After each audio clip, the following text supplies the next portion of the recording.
کچھ بات کریں گے دھند کی۔ دھند میں راستے دھندلا گئے۔ موٹر وے M2 اسلام آباد سے چکری تک، جبکہ M5 ظاہر پیر سے شیر شاہ تک بند کر دی گئی۔ ترجمان موٹر وے کے مطابق M1 اسلام آباد سے پشاور تک اور M14 کو حلقہ سے فتح جنگ تک دھند کے باعث بند کر دیا گیا۔ شہریوں کو احتیاط کی ہدایات بھی جاری کر دی گئی۔ دھند میں راستے دھندلا گئے۔ موٹر وے کو کئی مقامات سے بند کر دیا گیا۔ موٹر وے M2 اسلام آباد سے چکری تک بند کر دی گئی، جبکہ دوسری جانب موٹر وے ظاہر پیر سے شیر شاہ تک اور M1 اسلام آباد سے پشاور تک بند کر دی گئی۔ M14 حلقہ سے فتح جنگ تک دھند کے باعث بند کر دی گئی ہے۔ شہریوں کو احتیاط کی ہدایت بھی جاری کر دی گئی۔ ترجمان امریکی محکمہ خارجہ میتھیو ملر کا کہنا ہے کہ پاکستان کے مستقبل کا فیصلہ پاکستانی عوام نے کرنا ہے۔ امریکہ کی دلچسپی جمہوری عمل میں ہے۔ میتھیو ملر نے مزید کہا کہ پاکستان میں شفاف انتخابات ہوتے دیکھنا چاہتے ہیں۔ امریکہ پاکستان کو نہیں کہہ سکتا کہ انتخابات کیسے کرائے۔ پاکستان یا دنیا میں کسی پارٹی یا امیدوار کی حمایت نہیں کرتے، چاہتے ہیں پاکستان کے آئین کے مطابق شفاف انتخابات ہوں۔ بانی PTI کے الزامات بے بنیاد ہیں۔ پاکستان میں اظہار رائے کی آزادی اہم ہے۔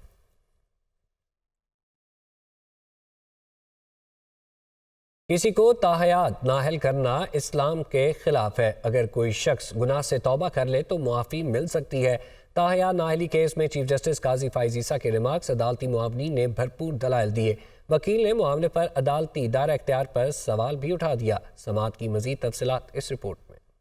سپریم کورٹ میں 62(1)F کے تحت تاحیات نااہلی کیس کی طویل سماعت۔ عدالتی معاونین عزیز بھنڈاری اور فیصل صدیقی کے دلائل۔ ریما عمر نے تحریری جواب جمع کروایا۔ سماعت آغاز پر وکیل خرم رضا نے عدالتی دائرہ اختیار پر سوال اٹھاتے ہوئے کہا، آرٹیکل 62(1)F میں کورٹ آف لا درج ہے، سپریم کورٹ نہیں۔ جسٹس منصور علی شاہ نے ریمارکس دیے کہ کاغذات نامزدگی میں غلط بیانی پر کہا جا سکتا ہے کہ آپ امین نہیں، مگر یہ تو نہیں کہا جا سکتا کہ آپ ساری زندگی کے لیے انتخابات نہیں لڑ سکتے۔ چیف جسٹس نے استفسار کیا کہ جب تک کوئی جھوٹا ثابت نہیں ہوتا ہم کیوں فرض کریں کہ وہ جھوٹا ہے؟ کون ثابت کر سکتا ہے کہ کوئی شخص صادق اور امین ہے؟ وکیل عثمان کریم نے جواب دیا، یہ تو خدا ہی کر سکتا ہے۔ چیف جسٹس نے کہا کہ ترامیم بھی گن پوائنٹ پر آئیں۔ 3 ڈکٹیٹر آئے اور سب کو اٹھا کر پھینک دیا۔ عامروں نے صادق اور امین کی شرط اپنے لیے کیوں نہیں رکھی؟ جنرل ایوب نے میرے والد کو بھی نااہل کیا تھا۔ جسٹس منصور علی نے کہا، نااہلی کی مدت کو 5 سال تک کرنا ایک آئینی چیز کو کنٹرول کرنے جیسا ہے۔ جسٹس جمال مندوخیل نے پوچھا، کیا جعلی ڈگری پر نااہلی آرٹیکل 62(1)F کے تحت ہوگی؟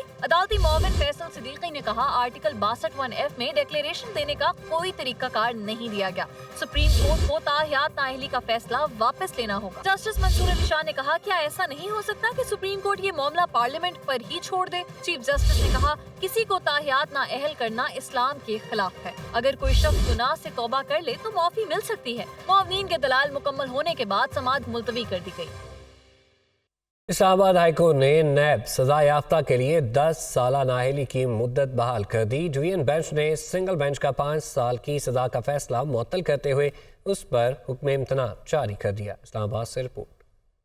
اسلام آباد ہائی کورٹ کے ڈویژن بینچ کے روبرو نیب اپیل پر سماعت۔ سنگل بینچ کا فیصلہ معطل، حکم امتناع جاری۔ نیب سزا یافتہ کے لیے 10 سالہ نااہلی کی مدت بحال۔ کیس کی سماعت جسٹس محسن اختر کیانی اور جسٹس سمن رفت امتیاز نے کی۔ سینئر اسپیشل پروسیکیوٹر نیب محمد رافع عدالت میں پیش ہوئے۔ سماعت کے آغاز پر جسٹس محسن اختر کیانی نے استفسار کیا کہ 63(1)H کے تحت نااہلی صرف مجلس شورا کے لیے ہے، صوبائی اسمبلی کے لیے نہیں۔ نیب پروسیکیوٹر نے دلائل میں کہا کہ سزا یافتہ شخص کے جیل سے رہا ہونے کے بعد اس کی نااہلی کی مدت شروع ہو گئی۔ فائق جمالی کو سزا سنائی گئی۔ سزا میں 10 سال کی نااہلی بھی شامل تھی۔ سپریم کورٹ تک فائق جمالی کی سزا برقرار رہی۔ نیب پروسیکیوٹر نے کہا کہ آرٹیکل 63(1)H میں جنرل بات کی گئی ہے۔ نیب آرڈیننس ایک اسپیشل لا ہے، اس میں 10 سال کی نااہلی کی سزا موجود ہے۔ خالد لانگو کیس میں بھی سپریم کورٹ نے نااہلی کی سزا برقرار رکھی۔ واضح رہے کہ سنگل بینچ نے نااہلی کی مدت 10 سال کے بجائے 5 سال کا فیصلہ دیا تھا۔ کاغذات نامزدگی مسترد کیے جانے کے خلاف راولپنڈی کے الیکشن اپیلیٹ ٹرائبیونل میں 172 امیدواروں نے اپیلیں دائر کیں۔ بانی چیئرمین PTI اور چودھری پرویز الہی کی اپیلیں سماعت کے لیے منظور۔ شیخ رشید، اعجاز الحق اور میجر طاہر صادق کو الیکشن لڑنے کی اجازت مل گئی۔ رپورٹ دیکھی۔